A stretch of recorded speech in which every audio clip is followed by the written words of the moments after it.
예, 공매도 금지 조치가 오는 5월 2일까지로 한 차례 더 연장됐습니다. 다만 금융위원회는 그 이후부터 일부 종목에 대한 공매도를 허용하기로 했는데요. 공매도 금지를 연장한 이유는 무엇인지 또 앞으로 어떤 방향으로 공매도 제도가 바뀔지 조형근 기자와 함께 이야기 나눠보도록 하겠습니다. 일단 이번에 공매도 재개 시점을 한 차례 더 연기한 그 이유부터 한번 설명을 해주시죠.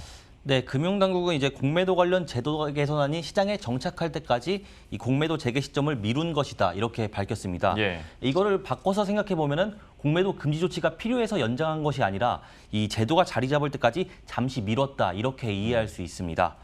현재 정부는 관계기관과 함께 불법 공매도 감시 강화, 그리고 사전 적발 시스템 도입, 개인 공매도 확대 등을 추진 중입니다. 이 중에 불법 공매도에 대한 처벌은 이제 최소 1년에서 최대 30년까지 형사처벌할 수 있도록 한 개정안을 오늘 4월 초 시행할 예정입니다. 또 사전 감시 시스템과 개인 대주 시스템 등 이런 것들을 구축하는 데에는 약 2개월 정도 준비 기간이 소요될 것으로 예상됩니다. 이렇듯 관련 제도가 도입되기까지 시간이 필요한 만큼 이제 일정 기간 공매도 재개를 유예하기로 한 겁니다. 현실적인 부분도 좀 따져봐야 될 것 같은데 방금 전에 얘기했었던 그 불법 공매도에 대한 사전 감시 시스템 같은 경우 만약에 구축이 된다 하더라도 모든 공매도를 다 감시할 수는 없는 거 아닙니까? 네, 맞습니다. 이제 금융위도 이제 비용적인 측면이나 효율성을 봤을 때 모든 공매도를 살펴보는 것은 효과적이지 않다 이렇게 판단하고 있습니다. 예. 전 세계적으로 봐도 모든 공매도를 감시하고 있는 국가는 없는 것으로 파악되고 있는데요. 다만 사후에도 감시를 강화하고 또 처벌 수위를 크게 높이는 만큼 이 불법 공매도를 차단할 수 있을 것이다 이렇게 판단하고 있습니다. 은성수 금융위원장이 이 부분에 대해 설명한 이야기 한번 먼저 들어보시죠. 저희가 갖고 있는 이 중에 시스템, 거래소에서 하는 시스템, 그다음에 증권사 자체적인 시스템을 통해서 모든 거래는 다 증권 전산으로 남아 있고 5년간 보관하고 있고 거기에 대해서 수시로 거래소가 점검하고 그다음에 최대 30년까지 처벌할 수 있는 그런 어마어마한 그런 처벌 조항을 했을 때 그다음에 벌금도 자기가 거래한 금액까지 할 수 있을 때 과연 그 조그만 이익을 위해서 그런 위험을 감수하겠냐라는 생각을 하면서 저희가 그런 정도를 하고 잘 운영하면은 불법 공매도는 차단할 수 있다고 저는 생각을 합니다. 그리고 이번에 연장이 된 이후에 5월 3일부터 이제 공매도가 시작이 되긴 되는데 이제 부분적으로 되는 거지 않습니까? 일단은 코스피 100, 코스닥 150 종목에 대해서만 공매도 재개가 되기로 허용한 건데 이렇게 추린 이유가 있습니까? 네, 이제 공매도 재개에 따른 시장 충격을 최소화하고 또 제도의 연착륙을 위해서 일부 종목을 먼저 재개하겠다 이렇게 설명했습니다.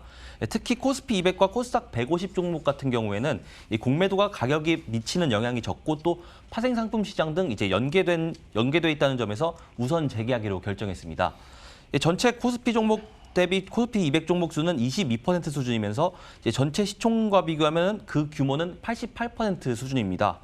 코스닥 150 종목은 전체 코스닥 종목 수 대비 10% 수준으로 전체 시총의 절반 정도를 차지하고 있습니다. 만약 코스피 200과 코스닥 150 구성 종목이 변경된다면 이 공매도 가능 종목도 이에 따라 바뀌게 됩니다. 오는 5월 3일부터는 개인도 이제 해당 종목에 대한 공매도를 할 수 있게 되는 겁니다. 혹시 그러면 그 다른 종목, 그러니까 전 종목에 대한 공매도 재개 시점도 뭐 나온 게 있습니까? 네, 아직 금융당국이 전 종목 공매도 재개에 대한 시점을 명확히 밝히지는 않았습니다. 예. 금융위는 이제 공매도 제도 개선 효과와 또 시장의 수용 능력 등을 감안해서 추가적인 재개 방법과 그 시기를 논의하겠다 이렇게 밝혔는데요. 추가적으로 공매도 금지를 해제하기 위해서는 이제 또 별도의 금융위 의결이 필요한 만큼 일부 종목에 대한 재개 이후에 시장 추이를 지켜보면서 이제 추가 논의가 이루어질 것이다 이렇게 보입니다. 예. 그리고 뭐 개인 투자자들이 바라는 대로 공매도 재개 시점에 한 차례 연기되긴 했습니다만은 시장 반응이 뜨뜻미지근했던 이유 중에 하나가 개인 투자자들은 연기하려면 한 1년은 연기를 하든지 아니면 공매도 제도 자체를 아예 폐지하자 이렇게 주장을 했었지 않습니까? 여러 뭐 의견들이 나오고 있긴 합니다만은 여기에 대해서 금융당국의 입장은 좀 어떻습니까? 네, 금융당국은 폐지할 수 없다 이렇게 입장을 밝히고 있는데요.